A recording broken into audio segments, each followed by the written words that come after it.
tassa bhagavato arahat Sama sambuddhassa.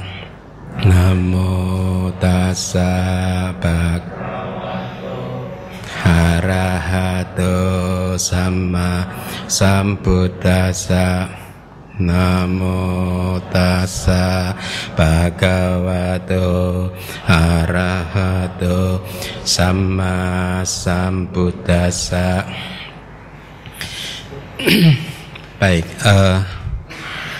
selamat malam para upasaka upasika sekalian, semoga Anda semua sehat jasmani, sehat batin, sehingga bisa kembali lagi menyerap pelajaran Abhidhamma yang akan saya sampaikan. Ya. Minggu lalu saya sudah menguraikan tentang kesadaran jhana, ya, rupa wacara jhana, ya, yaitu jhana yang berkaitan dengan atau lingkup materi halus, ya. Anda harus ingat bahwa sebagai satu karma, kusala jhana, kalau karma tersebut berbuah, maka artinya berbuah itu disebut sebagai anantarya kama, kama yang tanpa jeda, kan? Ya, yang dari sisi baiknya. Kalau anantarya kama dari sisi buruk kan kita udah pelajari di kelas yang terdahulu, ya. Apa saja akusala kamanya, membunuh mama, orang tua kita sendiri dan seterusnya, ya. Dari sisi kusala kamanya, anantarya kama adalah pencapaian jhana salah satunya, ya.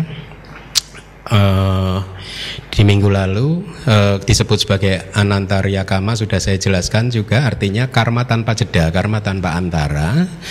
Kalau seseorang yang menguasai jhana tersebut berhasil mempertahankan jhananya sampai ke detik terakhir di dalam kehidupannya, jadi dia meninggal dunia dengan kesadaran jhana tersebut, kesadarannya yang terakhir atau jawananya yang terakhir, maka di detik berikutnya dia akan terlahir di alam Brahma materi halus sesuai dengan jhananya. Kalau dia masuk di dalam jhana yang pertama, maka dia akan terlahir di alam rupa Brahma jhana yang pertama, ya. Nanti di bab kelima Anda akan belajar hal ini dengan lebih detail lagi.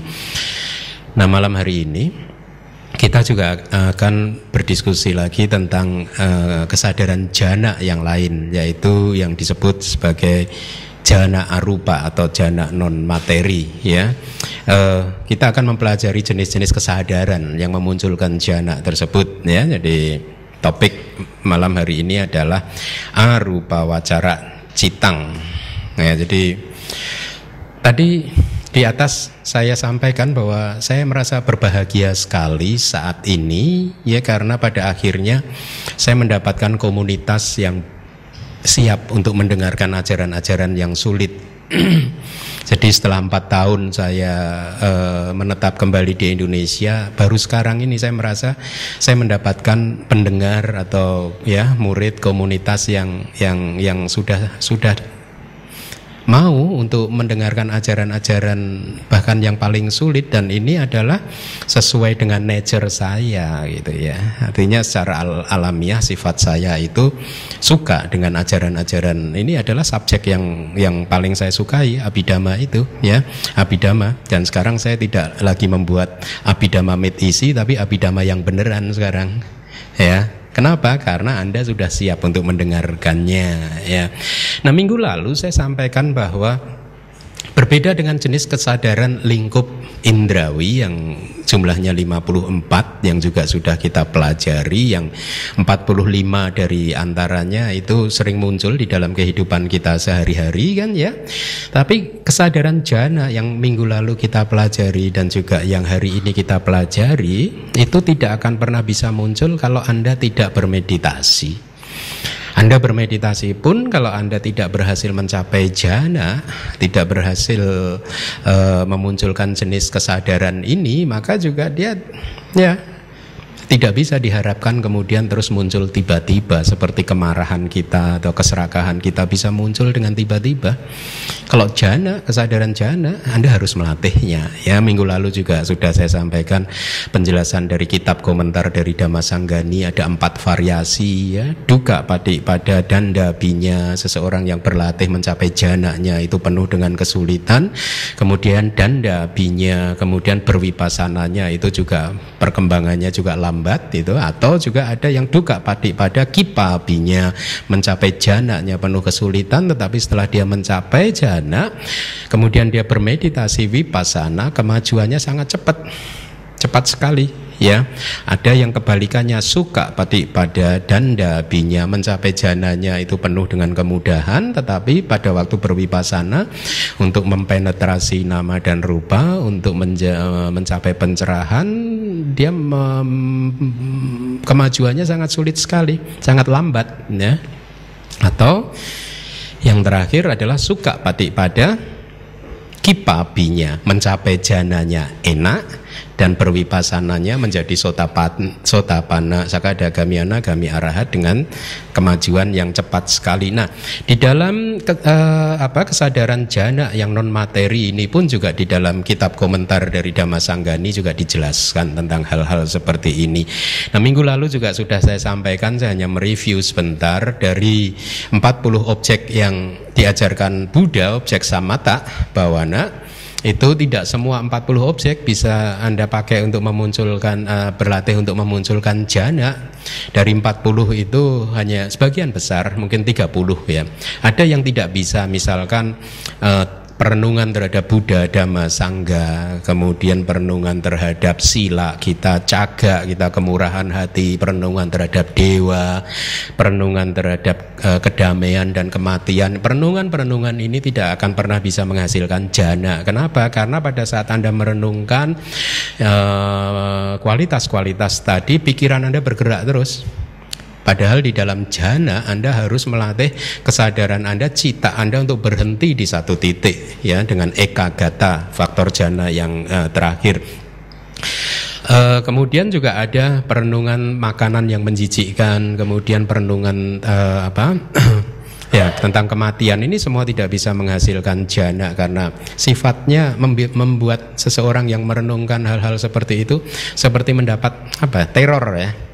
Makanan menjijikkan, kemudian kematian gitu, sehingga by nature perenungan seperti ini tidak bisa menghasilkan jana ya. Nah, di minggu lalu juga saya sampaikan meskipun secara tidak secara detail karena teknik meditasinya itu nanti akan dibahas. Teori-teorinya akan dibahas di bab ke-9 dari kitab Abhidhamma Sanggaha ya. Tetapi di minggu lalu saya sampaikan kalau Anda seseorang yang ingin mencapai rupa wacara jana, maka dia harus mengembangkan 5 faktor jana dengan salah satu objek, misalkan anapanasati atau objek kasina. Dan untuk bisa setelah seseorang mencapai jana yang pertama, maka apabila dia ingin mencapai jana yang kedua, apa yang harus dia lakukan? Dia harus bisa menanggalkan faktor jana yang terkasar untuk tidak muncul lagi, dengan merenungkan bahwa misalkan seseorang berada di dalam jana yang pertama, keadaan batinnya masih goyang. Meskipun sudah mendapatkan ketenangan, kedamaian, blissful, ya, pitik sukanya udah kuat itu, tetapi witaka membuat batinnya masih goyang. Dan juga witaka ini dekat dengan panca niwarana, dengan 5 rintangan batin. Ya, sehingga pada saat dia ingin mencapai jana yang kedua, dia harus melatih mempoles patibaga nimitanya untuk menjadi lebih cemerlang, atau dengan kata lain membuat batinnya menjadi semakin lembut. Ya, sehingga witaka tidak muncul lagi ya. Dan seterusnya buat mereka kalau ingin terus mencapai jana yang lebih tinggi lagi, maka yang harus dilakukan adalah menanggalkan faktor jana yang terkasar. Ya, jadi seperti yang kemarin saya sampaikan, minggu lalu saya sampaikan, proses meditasi ini adalah proses untuk mencapai keadaan batin yang makin lembut sampai nanti di arupa wacara jana yang terakhir itu adalah keadaan batin yang terlembut yang bisa dicapai oleh manusia atau siapapun yang bermeditasi. Itu sudah tidak ada lagi keadaan batin yang lebih lembut dari itu, ya. Nah, jadi kalau minggu lalu di kelas saya sampaikan bahwa rupa wacara jana ini kalau menghasilkan kelahiran kembali dia akan memunculkan kehidupan di alam Brahma materi halus. Ada berapa alam Brahma materi halusnya? Sebenarnya ada 16, tetapi ada satu alam yang disebut aksanya sata, ya ini alam di mana mereka yang terlahir di sana tidak mempunyai batin sama sekali, sehingga karena tidak mempunyai batin maka kehidupan dia hanyalah merupakan fenomena rupa atau fenomena materi, ya. Sehingga di satu alam ini ya kesadaran jana rupa wacara tidak bisa muncul. Jadi akhirnya memunculkan 16 kurangin 1 berapa anak-anak? Oh, pinter. Ya. Nah, kesadaran yang malam hari ini kita pelajari arupa wacara jana, kalau dia memunculkan kelahiran kembali, artinya seseorang berhasil mempertahankan kesadaran ini di detik terakhir di dalam kehidupannya, di jawana yang terakhir di dalam kehidupannya, maka detik berikutnya dia akan terlahir di alam arupa Brahma.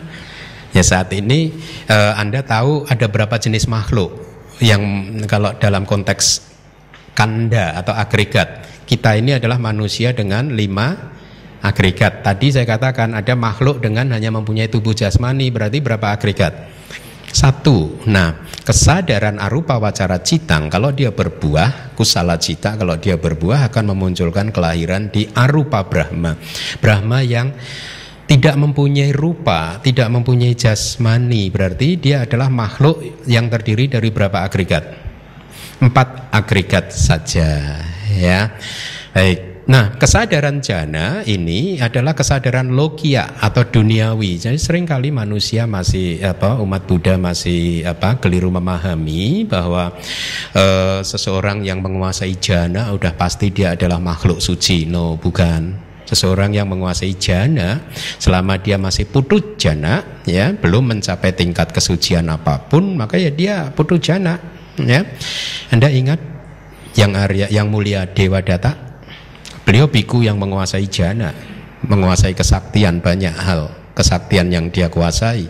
Tetapi karena dia bukan Arya, dia hanya seorang putu jana biasa, dia masih bisa melakukan kejahatan, masih bisa melakukan karma buruk, ya. Dan saat ini beliau memetik buah karmanya di alam neraka, ya. Nah, di dalam Buddhism kesadaran jana itu bukan tujuan akhir dari latihan kita, ya.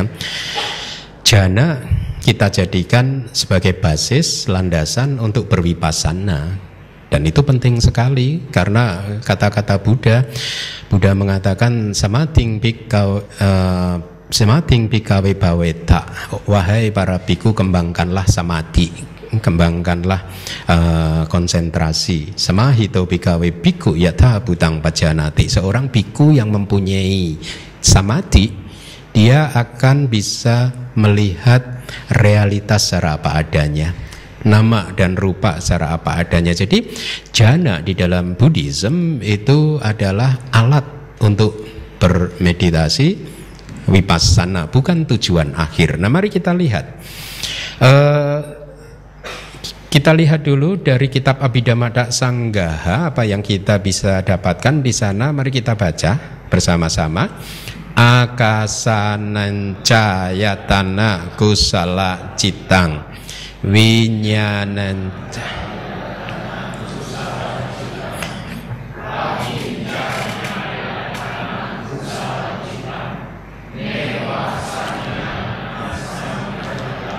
kusala citang. Cukup. Ini nama 4 jenis kesadaran kusala arupa jana, ya. Kesadaran yang baik dari arupa wacara. Saya harap Anda juga sudah tahu teknik menghafalnya seperti yang saya sampaikan kemarin, ya. Belum? Pelan-pelan. Kita baca dulu bahasa Indonesianya, mari.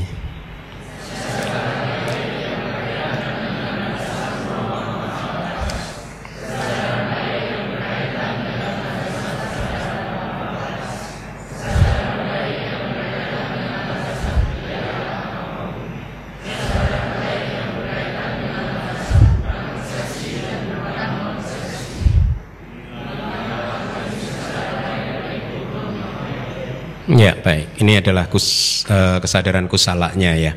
Nah, kalau Anda cermati, Anda menemukan kata ayatana di sana yang saya terjemahkan jadi landasan. Nanti di bab ke-7 di dalam Abhidhamma Sanggaha, kita akan belajar bagaimana Buddha sebenarnya memecah-mecah fenomena kehidupan ini secara keseluruhan ya.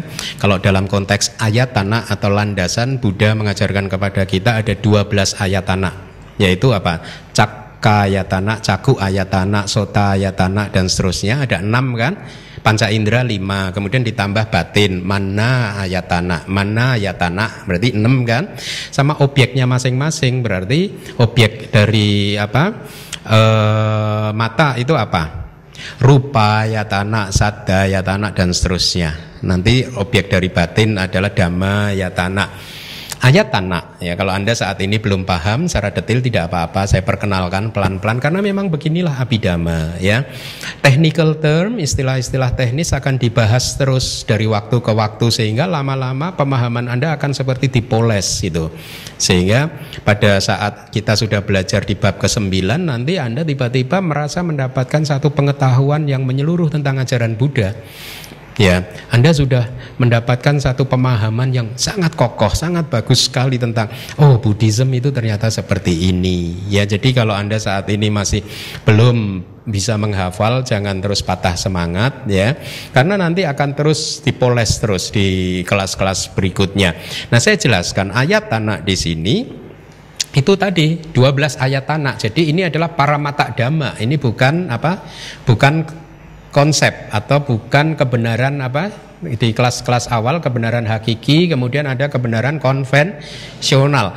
Ayatana itu sebenarnya kebenaran hakiki, paramata dhamma. Tetapi di dalam jenis kesadaran kusala, arupa wacara kusala cita ini, hanya ayatana yang kedua dan yang keempat itu yang disebut sebagai paramata dhamma, artinya sebagai kebenaran hakiki ya.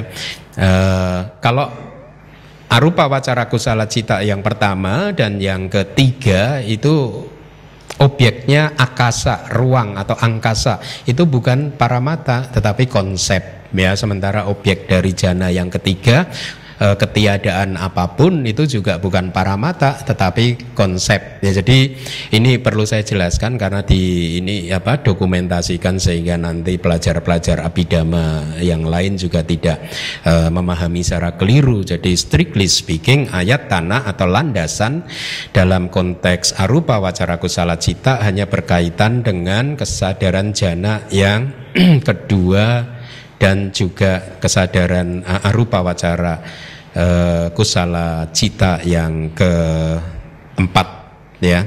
Mari kita baca lagi. Anda masih ingat nggak definisi paramata yang sudah kita berikan di kelas yang lalu? Di kelas awal apa definisinya? Masih ingat? Apa yang Anda pahami dengan paramata dhamma atau dhamma hakiki atau paramata satya atau kebenaran yang hakiki? Masih ingat nggak?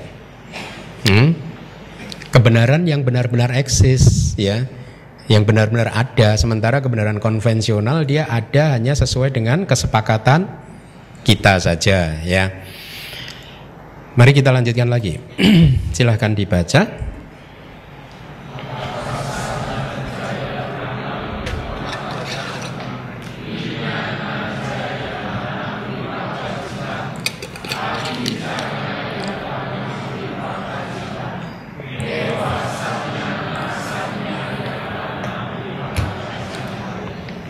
Bahasa Indonesianya.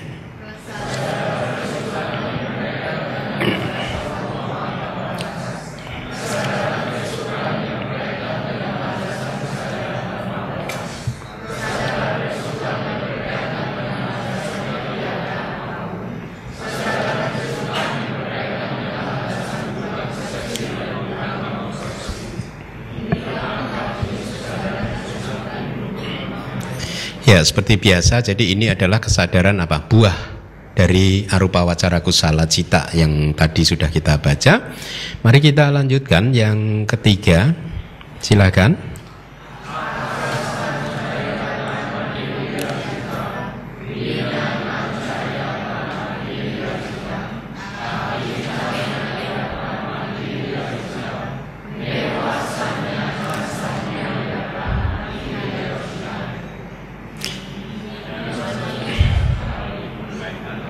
Landasan ruang tanpa batas. Yang kedua,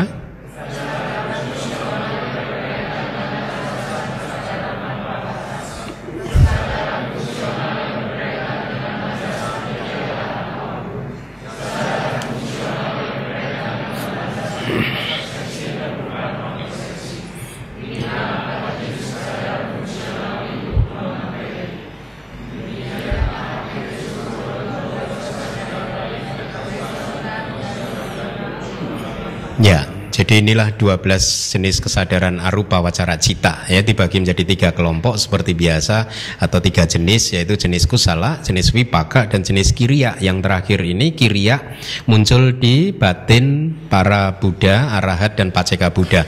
Muncul di batin mereka yang sudah menghancurkan asawa, ya, sudah menghancurkan noda batin. Nah, mari kita lihat apa penjelasan yang bisa kita dapatkan dari kitab sub komentarnya. Saya akan sampaikan dulu batasan-batasan istilahnya supaya Anda nanti makin bisa memahami, ya, kesadaran seperti apa atau arupa wacara jana ini seperti apa, dengan segala kepelikannya, ya, kompleksitasnya. Jenis kesadaran lingkup non materi dibedakan menjadi 4. Ya, tadi Anda sudah baca berdasarkan objeknya. Jadi berbeda dengan kesadaran rupa wacara jana, di mana kalau Anda ingin mencapai jana rupa wacara 1, 2, 3, dan 4, Anda tidak perlu berganti objek. Yang Anda harus lakukan objeknya tetap satu, patibaga nimita, entah itu anapanasati atau kasina, objeknya tetap. Tetapi yang harus Anda lakukan adalah menanggalkan faktor jana yang terakhir. Tetapi di arupa wacara jana, objeknya berubah terus, ya. Jadi ada 4 objek. Ini yang harus Anda pahami. Kemudian dengan lenyapnya, ini definisi kenapa disebut sebagai tanpa batas, ya. Artinya dengan lenyapnya kemunculan, kemunculan dan juga kelenyapannya itu sendiri sudah tidak ada, tidak berbekas dan tidak mempunyai batas. Artinya setelah ditarik nanti objeknya ditarik ke kanan, ke kiri, ke atas, ke bawah, sampai dikatakan memenuhi seluruh alam semesta tanpa batas. Maka inilah definisi dari tanpa batas. Kemudian definisi dari yang saya beri warna kuning, ruang tanpa batas, itu adalah ruangan atau angkasa yang tanpa batas, yaitu ruang yang ada sebagai akibat penghilangan kasina, ya. Jadi di dalam penjelasan kitab ini disebutkan kalau Anda ingin mencapai jana non materi, contohnya adalah kasina. Jadi kasina itu adalah satu dis itu apa? Lingkaran, dis, piringan, ya.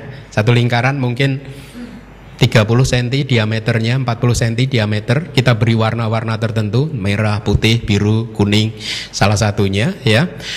Kemudian kita letakkan di depan kita di jarak yang cukup, tidak membuat mata kita tegang, tidak terlalu ke atas dan tidak terlalu ke bawah. Kemudian kita mencoba untuk melihat piringan ini dengan mata terbuka untuk membangun persepsi. Katakanlah ini adalah kasina biru, katakanlah, ya. Kita lihat untuk beberapa saat dan kemudian kita pejamkan mata kita sampai kemudian kita bisa mendapatkan replika dari kasina ini. Jadi piringan berwarna biru itu muncul di batin kita pada saat mata kita terpejam, ya. Ini yang disebut sebagai uggaha nimitta. Kalau Anda sudah mendapatkan replikanya itu disebut uggaha nimitta, artinya tanda untuk latihan. Dan biasanya guru akan mengizinkan Anda untuk masuk ke hutan yang lebih dalam lagi karena Anda sudah mendapat objeknya, ya.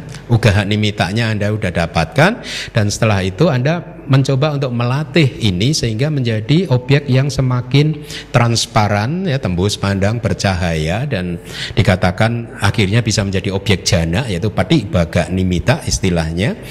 Dan pada saat itu, pada saat Anda sudah berhasil memunculkan patibaga nimitta, 5 rintangan batin berhasil Anda tekan, dan akhirnya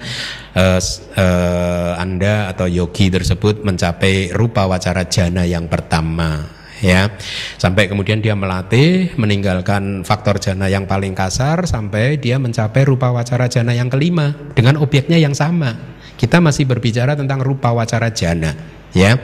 Nah sekarang bagaimana pada saat dia ingin mencapai kesadaran jana arupa, arupa wacara jana, jana non materi, ya.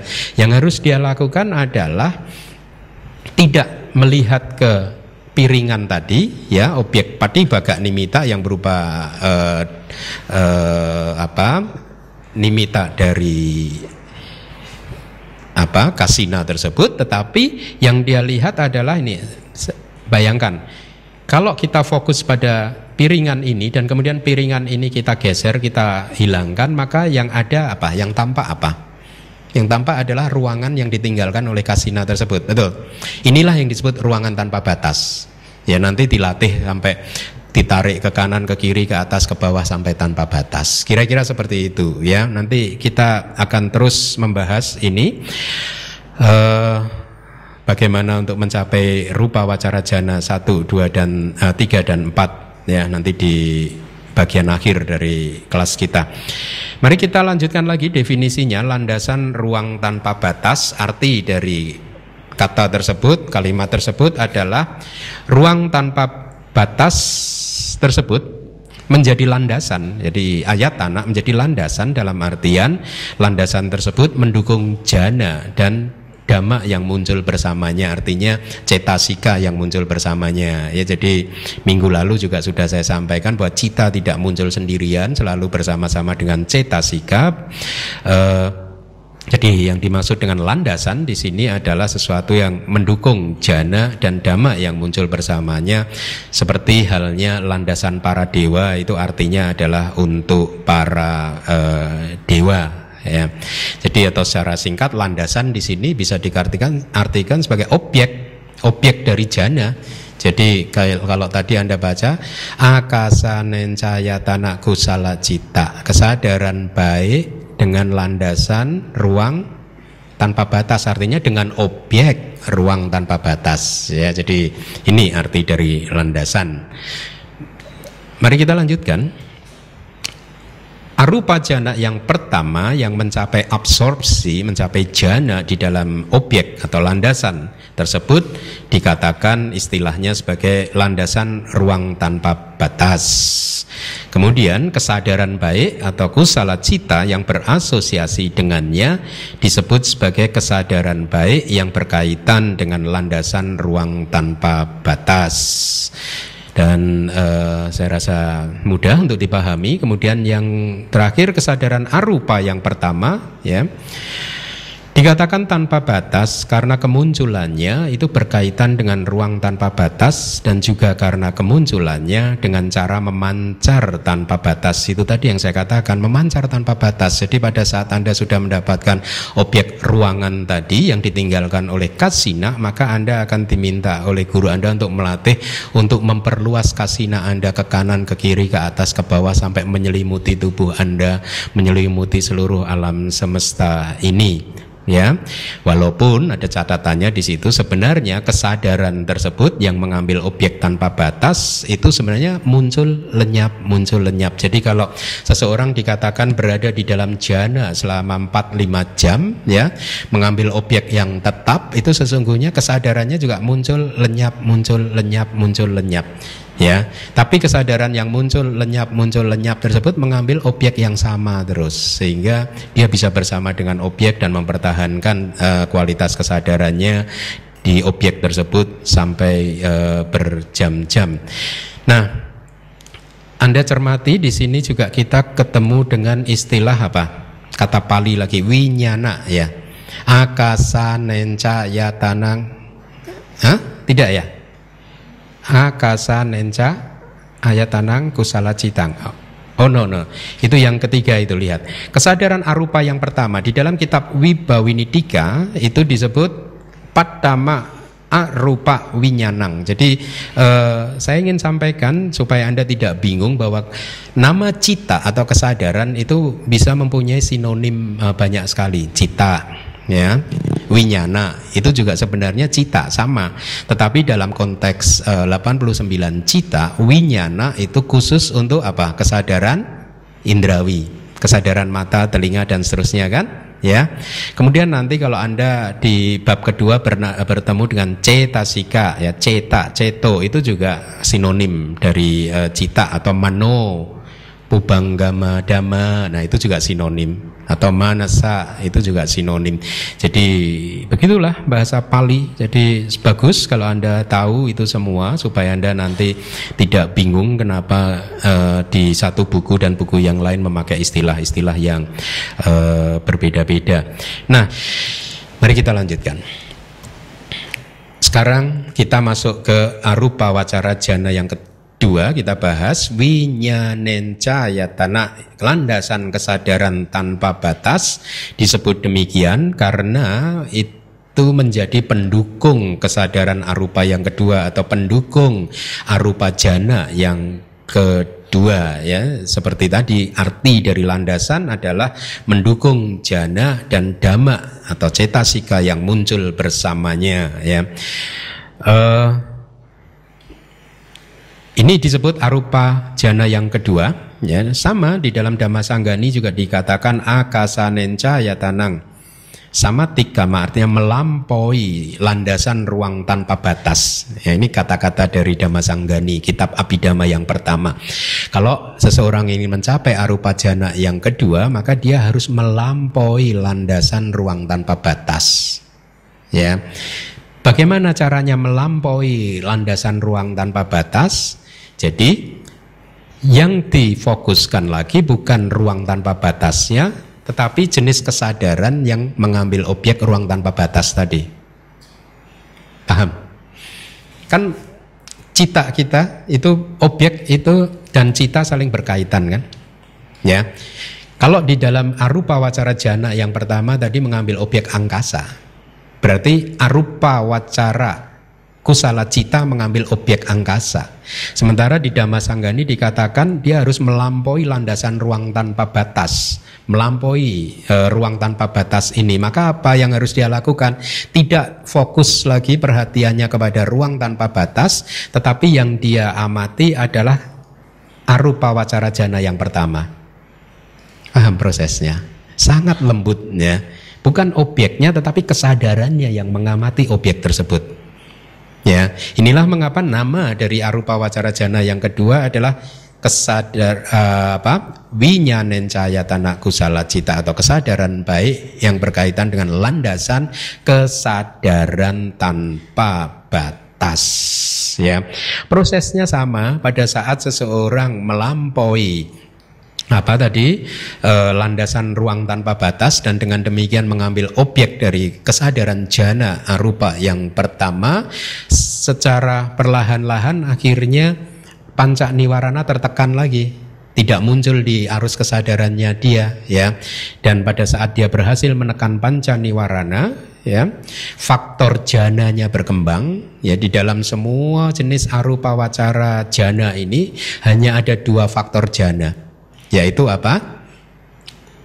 UPK dan ekagata. Inilah mengapa sering juga dikatakan bahwa 4 arupa wacara jana ini disebut sebagai jana yang kelima. Ya, bukan jana yang ke-6, ke-7, ke-8. Meskipun juga kadang juga disebut sebagai jana 6, 7, 8. Tetapi karena faktor jananya itu sama dengan rupa wacara jana yang kelima, maka arupa wacara jana disebut sebagai jana yang ke-5. Nah, pada saat niwarananya itu tertekan, kemudian faktor jana UPK dan ekagatanya berkembang secara maksimal, maka dikatakan dia mencapai arupa wacara jana yang kedua, yaitu jana dengan landasan kesadaran tanpa batas, ya. Mari kita lihat lagi, tidak ada apapun akincana, yang jana yang ketiga. Kita lihat dulu definisinya. Disebut sebagai tidak ada apapun karena tidak ada arupa pertama yang tersisa. Artinya tidak ada kesadaran arupa wacara jana yang tersisa. Jadi sekali lagi Anda harus pahami bahwa kita sedang membahas pencapaian meditatif untuk mencapai keadaan batin yang makin lembut sampai keadaan batin yang paling lembut, yang sudah tidak ada lagi yang lebih lembut dari itu. Jadi semua perjalanan jana itu adalah perjalanan dari batin yang kasar menuju ke batin yang lembut. Jadi Anda lihat tidak ada apapun. Artinya apa? Kalau di jalan jana yang kedua tadi, fokusnya itu adalah kesadaran jana yang pertama, ya. Anda bisa membayangkan, Anda bisa ikutin saya ya. Jana yang pertama ini kan muncul hilang, ya. Maka dikatakan kalau dia ingin masuk ke dalam arupa wacara jana yang ketiga, maka dia memperhatikan lenyapnya kesadaran tadi. Kalau di dalam kehidupan Anda sehari-hari, mungkin kita sehari-hari yang lebih mudah adalah kama wacara cita kita kan muncul lenyap kan. Pada saat dia lenyap, maka Anda fokus pada lenyapnya tadi. Ya, dan prosesnya sama. Kalau Anda berhasil mempertahankan objek tersebut, kemudian dua faktor jananya berkembang, pancaniwarananya tertekan, tidak bisa muncul lagi, maka dikatakan Anda orang tersebut mencapai jana yang ketiga, arupa wacara jana yang ketiga. Nah, mari kita lihat. Di dalam Dhamma Sanggani juga penjelasannya sama, kita harus melampaui landasan kesadaran tanpa batas. Jadi lihat, yang harus kita lampaui adalah kesadaran yang tanpa batas tadi, yang mengambil ruang tanpa batas kan, kita lampaui. Jadi yang difokuskan adalah kelenyapannya, ya. Lenyapnya kesadaran tanpa batas tadi menjadi objek arupa wacara jana yang ketiga, ya. Dikatakan di dalam Dhamma Sanggani, non-eksistensi dari arupa wacara jana cita yang pertama tadi disebut bukan paramata tetapi konsep, bukan dhamma yang hakiki tetapi konsep. Ruangan ini hanya konsep saja, ya.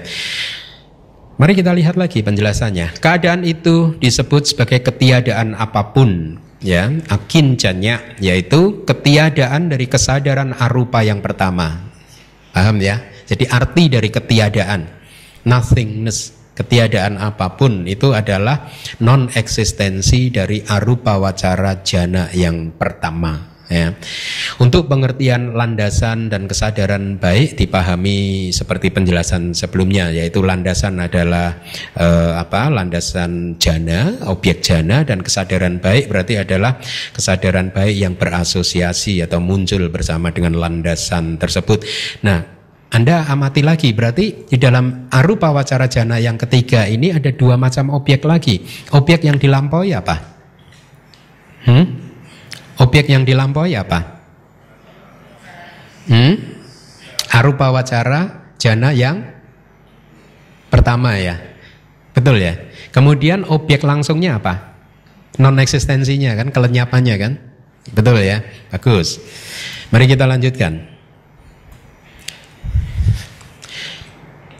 Definisi dari ini arupa wacara jana yang keempat. Definisi dari mempunyai persepsi dan juga bukan tanpa persepsi. Nah, ini istilah Buddhis banget, istilah Abhidhamma sekali. Anda akan makin sering mendapatkan istilah-istilah yang mirip-mirip seperti ini. Bukan persepsi, tapi juga bukan non persepsi. Ya, apa maksudnya? Karena persepsi yang kasar sudah tidak ada dan hanya ada persepsi dan dhamma yang berasosiasi dengannya yang halus, maka keadaan ini dikatakan sebagai bukan mempunyai persepsi dan juga bukan tanpa persepsi, yaitu keadaan di mana persepsi tidak ada sama sekali. Persepsinya masih ada. Ya, jadi tetapi karena dia sangat lembut sekali dan sudah tidak bisa melakukan fungsi sebagai persepsi properly, maka dikatakan dia tidak mempunyai persepsi tapi juga bukan tanpa persepsi. Ya, ini hanya istilah saja, masih ada persepsinya. Seperti yang saya katakan tadi, kita sedang membahas tentang proses menghaluskan cita. secara berjenjang sampai menuju ke keadaan yang paling halus di mana sudah tidak ada lagi keadaan yang melampaui itu lagi, ya. Jadi di sini dikatakan persepsinya udah semakin lembut, sudah tidak bisa melakukan fungsinya lagi, hanya residunya saja, sisa-sisa. Sebenarnya tidak hanya persepsi, ya, perasaan pun juga seperti itu. Kemudian apa? Cetasika-cetasika yang muncul yang lain juga seperti itu. Bahkan kebijaksanaannya pun juga seperti itu. Sudah hampir padam, ya, sudah lembut sekali. Nah, landasan bukan persepsi dan bukan non persepsi adalah keadaan di mana ada persepsi, tapi bisa dikatakan juga tidak ada persepsi. Disebut demikian karena keadaan tersebut masih termasuk dalam landasan batin dan landasan dhamma. Nah, ini pelajaran di bab ketiga nanti. Jadi arupa wacara jana yang keempat adalah newasanya, nasanya, yatana, kusala cita atau kesadaran baik yang berkaitan dengan landasan bukan persepsi dan bukan non persepsi. Ya, dikatakan di sini masih termasuk dalam landasan batin dan landasan dhamma, ya, karena apa? Kesadaran itu sendiri masih termasuk di dalam landasan batin karena masih merupakan paramata dhamma, masih merupakan dhamma yang hakiki yang mempunyai wujud sabhawa lakananya, mempunyai sifat alamiahnya sendiri, ya, masih berupa dhamma, ya. Dan juga objeknya itu adalah masih di dalam landasan dhamma, ya. Itu yang dimaksud mana yatana dhamma yatana pariyapana, itu kalimat dari Wibawini Dika. Nah, tadi saya katakan bahwa persepsinya ada, tetapi dia sudah sangat lembut sekali. Tetapi sebenarnya tidak hanya persepsi yang sangat lembut saja yang ada, tetapi faktor cita dan faktor mental cetasika yang lain pun juga sangat lembut. Ya, yang muncul bersamanya juga sangat lembut ada, tapi sudah tidak bisa melakukan fungsinya lagi. Ya, bahkan dikatakan di dalam Dhamma Sanggani bahwa jana yang keempat, arupa wacara jana yang keempat ini tidak bisa dipakai sebagai landasan untuk bermeditasi vipassana. Bahkan yang Arya Sariputta yang terkenal dengan kebijaksanaannya yang paling tinggi di antara semua murid Buddha pun juga tidak bisa memakai landasan arupa wacara jana yang keempat ini untuk bervipassana. Ya, dalam artian untuk melihat bahwa persepsinya muncul lenyap anicca, dukkha dan anatta. Jadi prinsip dari vipassana kan sesungguhnya hanyalah Anda merealisasi, melihat segala hal, proses nama dan proses rupa, proses batin dan proses jasmani dari berbagai sisi, supaya kemudian Anda memperkuat persepsi Anda karena melihat langsung bahwa ternyata nama dan rupa tersebut mempunyai 3 karakteristik yang umum, yaitu apa? Anicca, dukkha dan anatta. Nah, karakteristik umum ini tidak kelihatan di arupa wacara jana yang keempat, dan dikatakan di dalam kitab komentar dari Dhamma Sanggani, bahkan yang Arya Sariputta saja tidak bisa memakainya sebagai landasan untuk bermeditasi vipassana. Dikatakan beliau hanya bisa kemudian melihat ketidakkekalan pada saat beliau keluar dari arupa wacara jana yang keempat dengan mengingat-ingat tadi itu adalah kesadaran arupa wacara jana yang keempat, sekarang sudah lenyap, tidak kekal. Ya, nah kenapa demikian? Karena semua proses batin sudah sangat lembut sekali. Ya, nah di dalam jana yang keempat ini dikatakan prosesnya adalah sesungguhnya tadi di jana arupa wacara jana yang ketiga itu keadaan batin sudah sangat lembut sekali. Ya, pencapaiannya sudah sangat tinggi, sangat tentram, damai karena objeknya adalah tadi apa? Di dalam jana yang ketiga tadi objeknya apa? Objek langsungnya apa?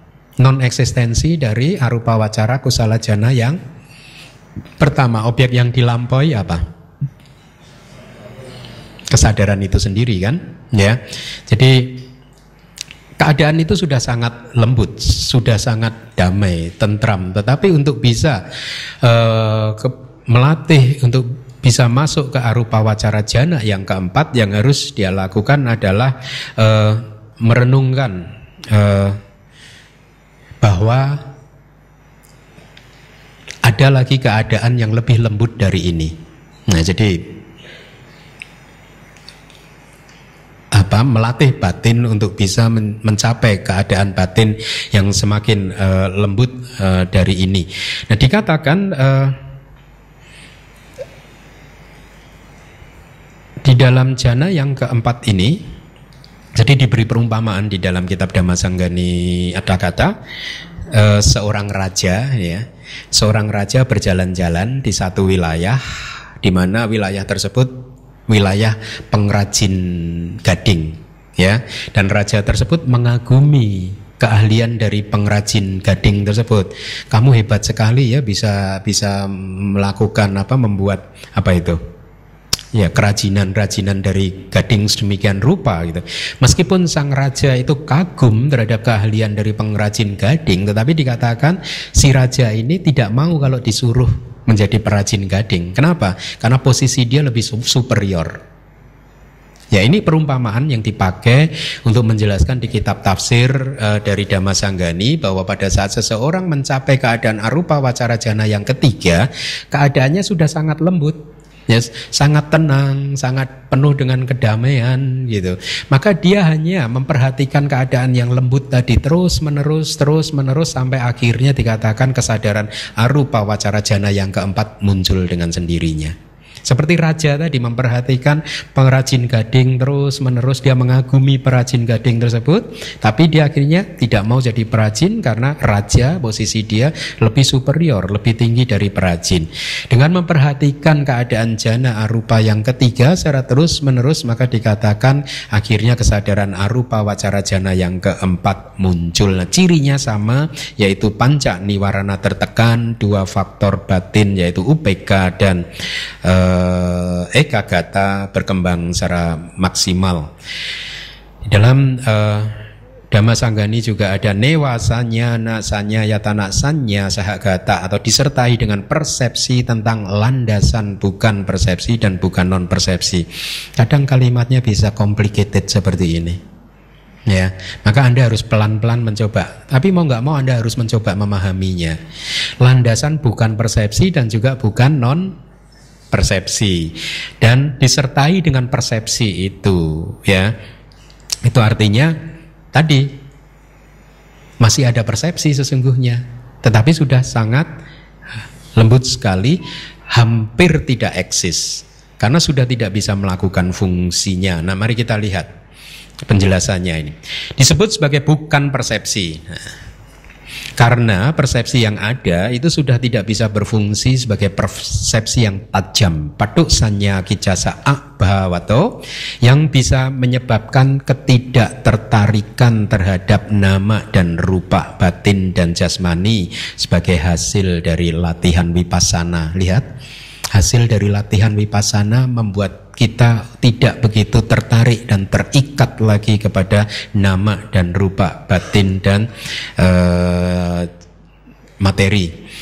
Disebut sebagai bukan non persepsi sekarang definisinya, karena meskipun persepsi itu masih ada, tetapi keberadaannya itu sudah sangat lembut sekali sebagai sisa dari formasi-formasi batin atau sangkara, ya, seperti halnya elemen api di dalam air yang panas. Artinya gini, di dalam air, elemen api itu sesungguhnya tidak mampu, ada elemen api tetapi tidak mampu membuat air panas.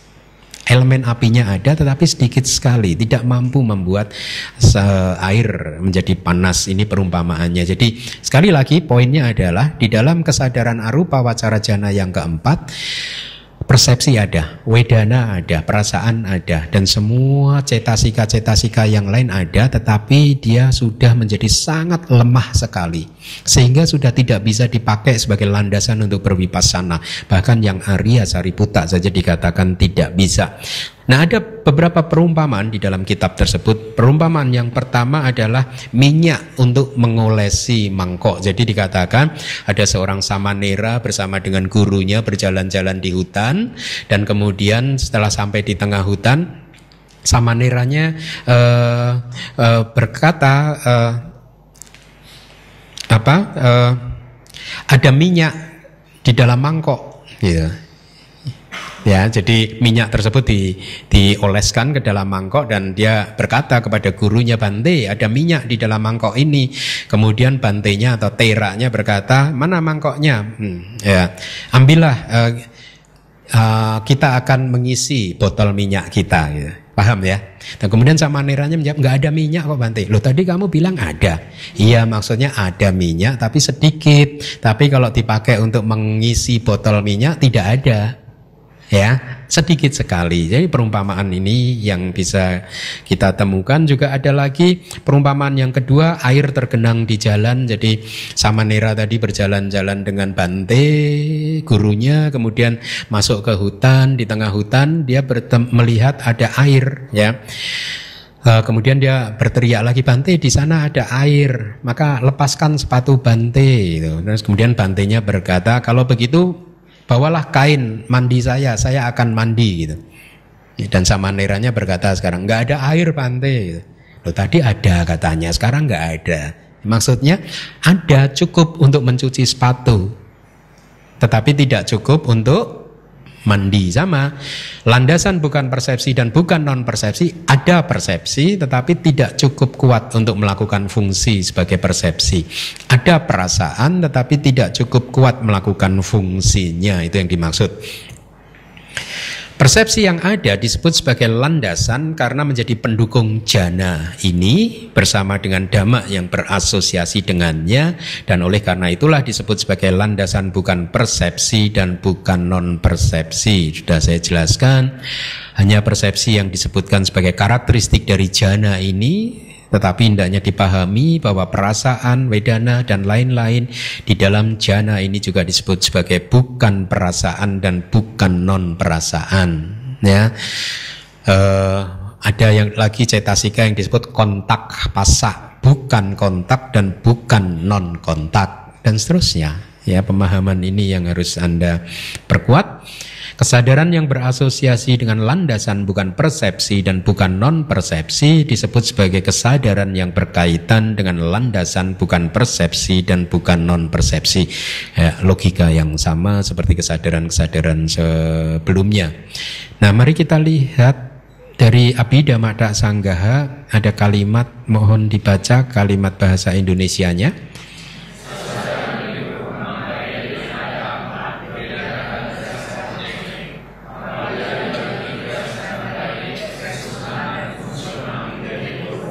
Jelas ya, jadi berdasarkan objek ada 4 jenis arupa wacara cita, ya.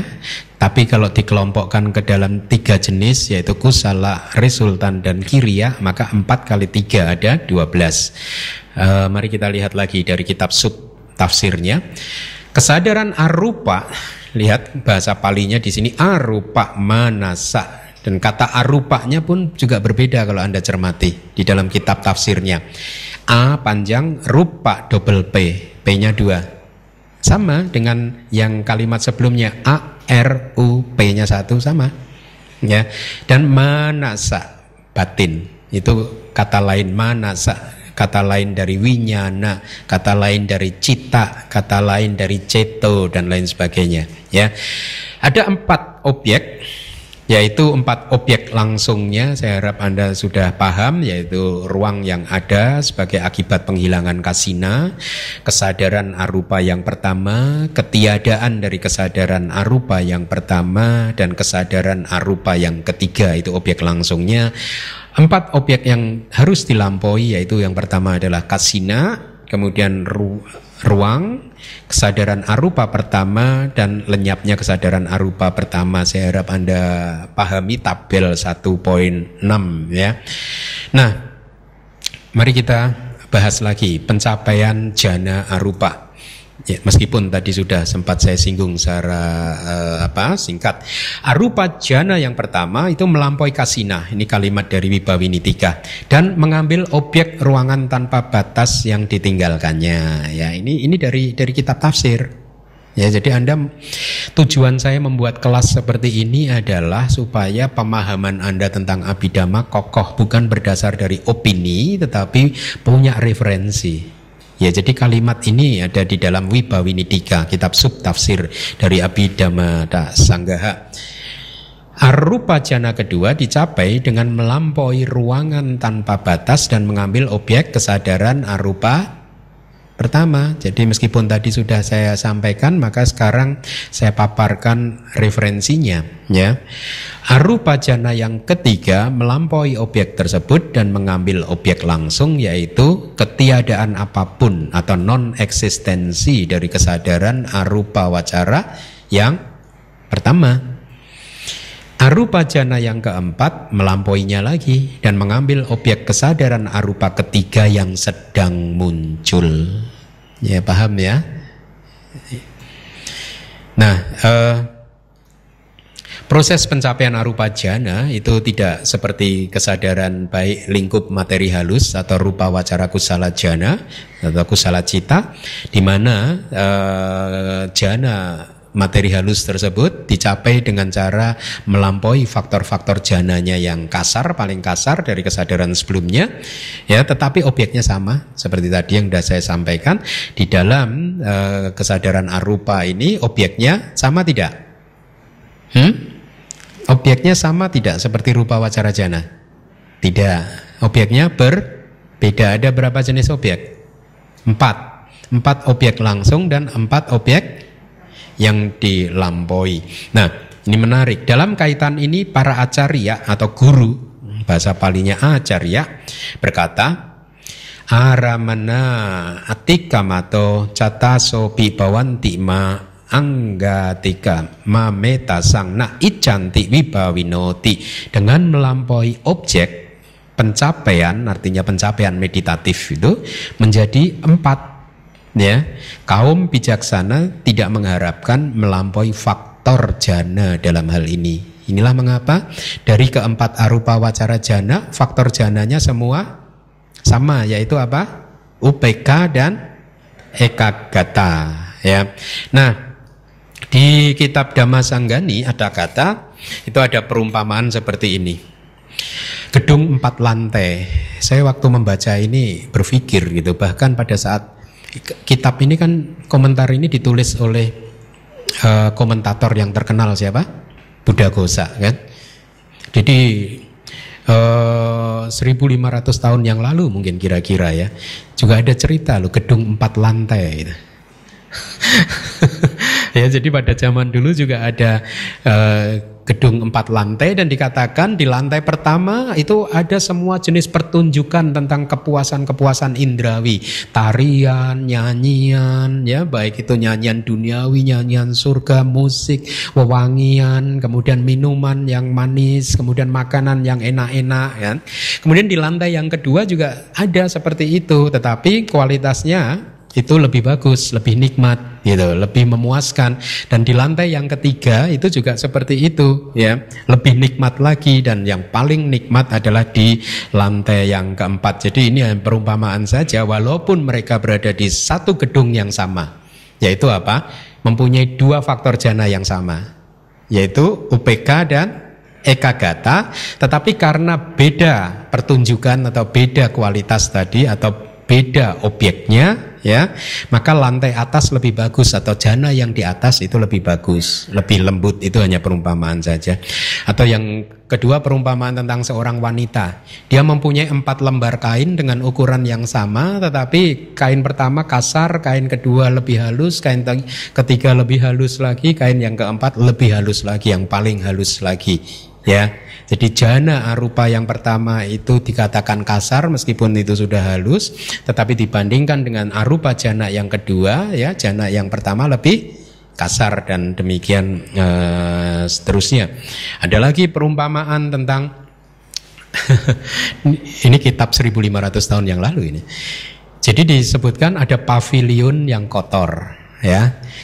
Pavilion ini kotor sekali. Kemudian ada orang pertama yang mau masuk ke pavilion. Karena melihat pavilionnya kotor, dia hanya berpegangan di pavilion tersebut, ya, dan tidak mau bergerak lagi karena kotor, gitu.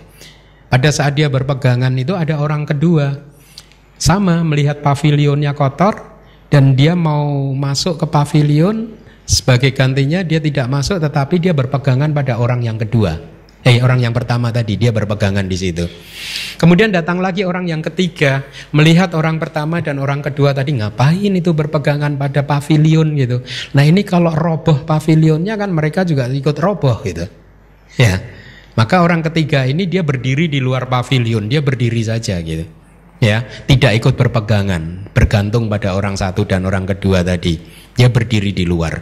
Nah kemudian datang orang keempat. Ya, orang keempat ini melihat juga seperti itu, tidak mau masuk ke pavilion, tetapi dia berpegangan kepada orang yang ketiga. Jadi ini hanya perumpamaan saja yang dipakai oleh para guru atau acarya, komentator di masa lalu untuk menjelaskan proses pencapaian arupa wacara jana 1, 2, 3, dan 4. Pavilion yang kotor itu hanya perumpamaan tentang kasina. Kasina masih dianggap kasar, masih dianggap sebagai objek yang kasar, yang masih berkaitan dengan rupa. Sementara dia ingin mencapai arupa jana, kan? Jadi pavilion yang kasar itu adalah perumpamaan untuk kasina. Kemudian orang pertama yang jijik tadi, pada pavilion tapi bergantung kepada pavilion tadi adalah dianggap perumpamaan sebagai arupa wacara jana yang pertama. Ya, meskipun dia jijik terhadap pavilion tadi, tapi dia masih berpegangan pada pavilion tadi. Arupa wacara jana mengambil objek apa? Ruang yang ditinggalkan oleh kasina. Meskipun kasinanya dianggap menjijikkan, tetapi dia membutuhkan kasina tadi. Ya, kemudian orang yang kedua yang berpegangan pada orang yang pertama ini adalah perumpamaan tentang jana arupa yang kedua, ya, di mana kemunculannya tergantung pada jana yang pertama. Ya, objek langsung dari arupa wacara jana yang kedua apa? Kesadaran arupa jana yang dia harus bergantung di sana. Kemudian orang yang ketiga kan tidak mau ikut-ikut, dia di luar pavilion. Ya ini arupa wacara jana yang ketiga. Ya ini jana tentang ketiadaan apapun. Objek langsungnya apa? Non eksistensi dari arupa wacara kusala cita yang pertama. Lihat, non eksistensi. Dia menjauh. Ya. Kemudian arupa wacara jana yang keempat itu ibaratnya seperti orang yang keempat yang bergantung kepada orang yang ketiga tadi. Objek dari arupa wacara jana yang keempat, objek langsungnya apa? Kesadaran jana yang ketiga, kan? Dia masih harus bergantung kepada orang yang ketiga. Jadi perumpamaan-perumpamaan seperti ini sangat bagus untuk Anda supaya Anda makin memahami ya arupa wacara jana meskipun hanya sebatas sebagai teori ya. Dan dikatakan bahwa arupa wacara jana yang keempat ini akhir dari pencapaian meditatif duniawi. Sudah tidak ada lagi keadaan yang lebih lembut dari itu lagi. Sudah tidak ada. Ya ini udah keadaan batin yang paling lembut saja ya. Jadi dikatakan tadi ada lagi perumpamaan nih. Tadi jana keempat, arupa wacara jana yang keempat kan bergantung pada arupa jana yang ketiga kan? Ya, meskipun dia tahu ini hanya dijadikan sebagai gantungan gitu, tempat bergantung, ini seperti seseorang yang hidupnya bergantung pada raja. Dikatakan orang tersebut tahu bahwa rajanya ini tidak baik, rajanya ini tidak baik, banyak melakukan korupsi katakanlah, tetapi karena kehidupannya tergantung pada raja, maka mau tidak mau dia harus bergantung pada raja tersebut. Nah, kesadaran arupa yang keempat mau tidak mau bergantung kepada kesadaran arupa jana yang ketiga, karena sudah tidak ada lagi tempat untuk bergantung selain kesadaran ini gitu. Ya, begitu. Jadi saya harap juga Anda masih ingat penjelasan saya di kelas sebelumnya, di mana kalau kama wacara kusala, karma yang berkaitan dengan lingkup indrawi itu berbuahnya identik atau tidak identik? Kalau yang kusala karma ada dua kan? Identik ada, tidak identik juga ada, yaitu yang ahituka cita. Yang akusala karma buahnya identik tidak? Tidak identik. Nah, rupa wacara kusala dan arupa wacara kusala buahnya identik. Bagus ya. Masih ingat perumpamaan yang diberikan di kitab tafsir seperti bayangan kuda, gajah, ya, bayangannya persis sama, ya. Dan Anda juga, poin ini juga harus Anda perkuat. Kalau di karma kama wacara kama, buahnya bisa muncul berbeda waktu. Anda melakukan karmanya di kehidupan saat ini, buahnya baru mungkin Anda nikmati di kehidupan ketiga nanti, atau keempat, kelima, dan seterusnya. Tetapi di kama rupa wacara kusala jana atau arupa wacara kusala jana, ini anantaria, tanpa jeda, ya. Kalau seseorang berhasil mempertahankan pencapaian jananya sampai ke jawana yang terakhir, detik terakhir di dalam kehidupannya, maka dikatakan detik berikutnya dia akan terlahir di alam apa yang sesuai dengan pencapaian jananya. Nah, tentang wipaka dan kiriya ya, Anda masih ingat kiriya? Itu adalah kesadaran yang muncul di batin seseorang yang sudah menghancurkan asawa, kan? Berarti dia seorang arahat, seorang Buddha. Kemudian Buddha, arahat, ada satu lagi Paceka Buddha. Ini mereka adalah manusia yang sudah kina jati, menghancurkan kelahiran, wusitang brahmacari, yang menjalani kehidupan suci. Kehidupan suci telah dijalani, katang karaniang, sudah melakukan apa yang harus dilakukan. Wusitang brahmacaryang katang karaniang na paranga itataya. Sudah tidak ada lagi keadaan setelah ini. Nah, itu para arahat. Kenapa para arahat masih ingin masuk ke dalam jana?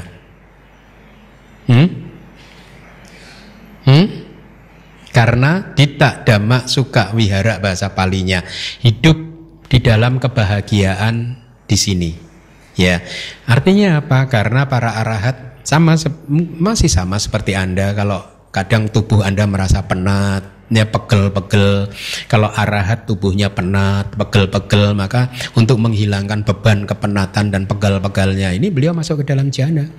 Atau untuk menghilangkan beban nama dan rupa ini, untuk membebaskan dari beban pancakanda ini, 5 agregat ini, maka para arahat masuk ke dalam jana. Nah, dengan berakhirnya kelas malam hari ini, kita sudah selesai mempelajari semua jenis kesadaran duniawi. Kenapa? Karena jenis kesadaran ini, ya, terkait dengan dunia, terkait dengan 3 dunia, yaitu dunia lingkup indrawi. Ada berapa alam kehidupannya? 11. Kemudian dunia yang terkait dengan Brahma materi halus, alam Brahma materi halus ada berapa? 16 tambah 11 berapa? 27. Dan kemudian alam Brahma non materi ada 4. 27 tambah 4 31. Semua jenis kesadaran yang sudah kita pelajari malam hari ini, kalau dia membuahkan hasil, buahnya ada di dalam alam-alam tersebut. Buahnya tidak akan pernah bisa membawa kita keluar dari alam tersebut, keluar dari samsara. Karena 31 alam ini adalah alam samsara, alam yang harus kita tinggalkan, harus kita lampaui. Nah, cara melampauinya bagaimana? Minggu depan kita akan membahasnya, ya. Nah, sekarang saya akan melakukan drill, ngetes Anda, ya. Ada berapa jenis kesadaran duniawi, Lokia? Ada berapa jumlahnya? 80? Hah? Dihitung. 12 aku salah cita, 18 ahituka cita, 24 kama wacara sobana cita. Berarti berapa? 30 tambah 24, 54. Ditambah 15 rupa wacara cita, 69 ditambah 12 arupa wacara cita, 81 kan? Ini semua jenis kesadaran lokia duniawi, ya. Kemudian saya drill lagi, latih Anda 54 kama wacara cita. Coba Anda sebutkan. kelompok-kelompoknya. Dari akusala ada berapa? 12. Dari ahituka ada berapa? Nah, dari kamawacara sobana ada berapa? 8, 24 ya. Kemudian 15 rupa wacara cita dibagi ke dalam berapa jenis? Masing-masing jenis ada berapa? 5. Arupa wacara cita dibagi ke dalam berapa jenis? 3. Apa saja? Kusala, wipaka, kiriya. Nah, sekarang pertanyaan saya, ada berapa kesadaran jana pertama?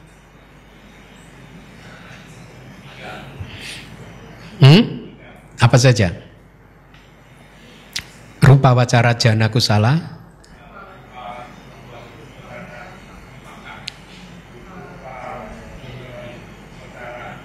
ya bagus. Ada berapa jana kedua? Citanya sama. Sekarang pertanyaannya, ada berapa kesadaran jana kelima? Nanti kalau udah dijawab saya dibangunin ya. Ada berapa? Hah? 7? Nggak kurang. Sama temen dilebihin dikit lah. Di rupa wacara jana ada berapa jana kelima? 3. Di arupa wacara jana ada berapa jana kelima? 12 kan? 12 tambah 3, 15 ya. Sekarang nih pertanyaan lagi, ada berapa perasaan somanasa di keseluruhan jana? Dari rupa wacara jana ada berapa? 15, arupa ada 12, berarti 27 kan? Dari 27 ini ada berapa kesadaran yang berasosiasi dengan perasaan somanasa?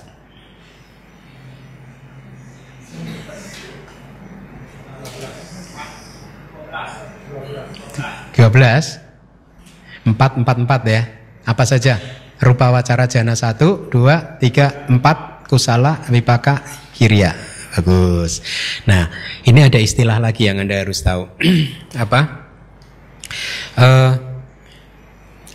15 rupa wacara cita dan 12 arupa wacara cita, berarti ada 27 kan? Ini secara kolektif istilahnya adalah mahagata. M-A-H-A-G-G-A-T-A. Mahagata. Gone to the great. Telah pergi ke keadaan yang bagus sekali.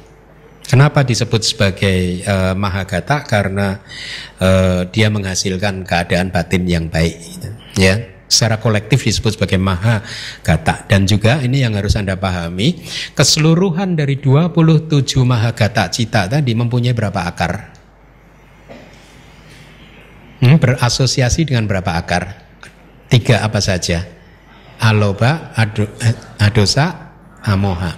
Ya, jadi 27 mahagata cita selalu muncul bersama dengan 3 akar ini. Kalau kama wacara sobana yang kusala kan ada yang tanpa akar, tanpa kebijaksanaan kan, hanya muncul dengan 2 akar yaitu aloba dan adosa tanpa amoha. Tetapi di dalam kesadaran mahagata ini semua itu muncul bersama dengan 3 akar yang baik, kusala, bukan akar yang tidak baik.